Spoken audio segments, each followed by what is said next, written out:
Hello friends, अस्सलाम वालेकुम। तो आज हम बात करेंगे कि बी टैग क्या होता है। तो काइंडली चैनल को सब्सक्राइब कर दीजिएगा।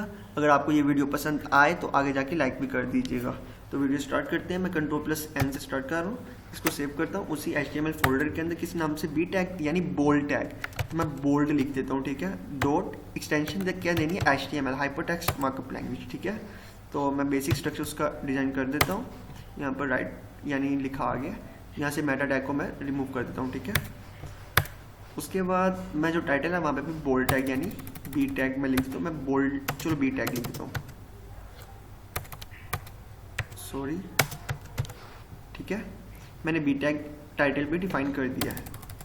उसके बाद हम बी टैग देखते हैं क्या होता है। बी का मतलब क्या, बोल्ड टैग, बोल्ड करना, किसी चीज़ को मोटा करना, ठीक है। तो मैं यहाँ पर बी टैग लगाता हूँ। तो बी टैग के अंदर मैं लिख देता हूँ लाइक, मैं कुछ भी लिख देता हूँ। मैं आदिल फरीद अपना नेम लिख लूँ, तो उसके नीचे मैं कुछ डमी टेक्स्ट भी लिख देता हूँ पैराग्राफ के अंदर, ठीक है।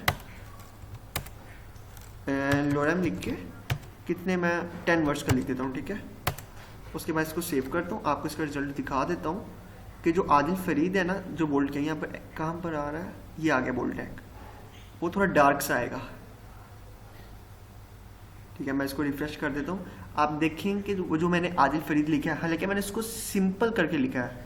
मैंने उसको कोई उसका फ़ॉन्ट साइज, उसका फ़ॉन्ट वेट मैंने इंक्रीज नहीं किया। उसको मैंने सिंपल लिखा है, बस बी टैग के अंदर डाला तो वो बोल्ड हो गया, यानी वो मोटा नज़र आना शुरू हो गया। अब मैं क्या करता हूँ, ये अभी आप देखेंगे कि बिल्कुल सिंपल एक टेक्स्ट की फॉर्म में आ रहा है ना पैराग्राफ। मैं इसको पी को बी टैग के अंदर डाल देता हूँ। मैं यहाँ से क्या करता हूँ, यहाँ से मैं इसको कॉपी करता हूँ, मैं इसको रिमूव करता हूँ, बी टैग को इंसर्ट करता हूँ, उसके अंदर इसको पेस्ट कर देता हूँ, ठीक है।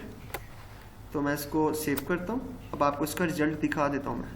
अब मैं जैसे रिफ्रेश करूँगा, आप देखेंगे कि जो ये पैराग्राफ है, लोरम इप्सर डॉलर सीट एमिट, जो भी ये डमी टेक्स्ट लिखा हुआ है, ये क्या होगा, ये बोल्ड हो जाएगा। मैं इसको रिफ्रेश करता हूँ, आप देखें ना, देखें ये बोल्ड हो चुका है। उसका जो साइज़ था, फ़ॉन्ट का जो साइज़ था, वो भी थोड़ा फैल गया है। फ़ॉन्ट वेट उसका क्या था, फ़ॉन्ट वेट वो इंक्रीज़ हो गया। आप देखें कि वो बोल्ड हो चुका है, मोटा हो गया पहले से। तो इस लेक्चर के लिए इतना ही। तो अगले लेक्चर में हम देखेंगे कि एम्फोसाइज क्या होता है, या एम्फोसाइज के बारे में पढ़ेंगे, और आगे इटैलिक और काफ़ी आगे इंसर्ट टैग, काफ़ी टैग्स आते हैं उसके बारे में जो बोल्ड से रिलेटेड है, तो वो हम आगे डिस्कस करेंगे। तो काइंडली अगर आपको वीडियो पसंद आई है तो लाइक कर दीजिएगा, आगे ज़्यादा से ज़्यादा शेयर कर दीजिएगा, और मज़ीद इस तरह की वीडियो देखने के लिए चैनल को सब्सक्राइब भी कर दीजिएगा। और अपना ख्याल रखिएगा। ओके, अल्लाह हाफिज़, बाय बाय।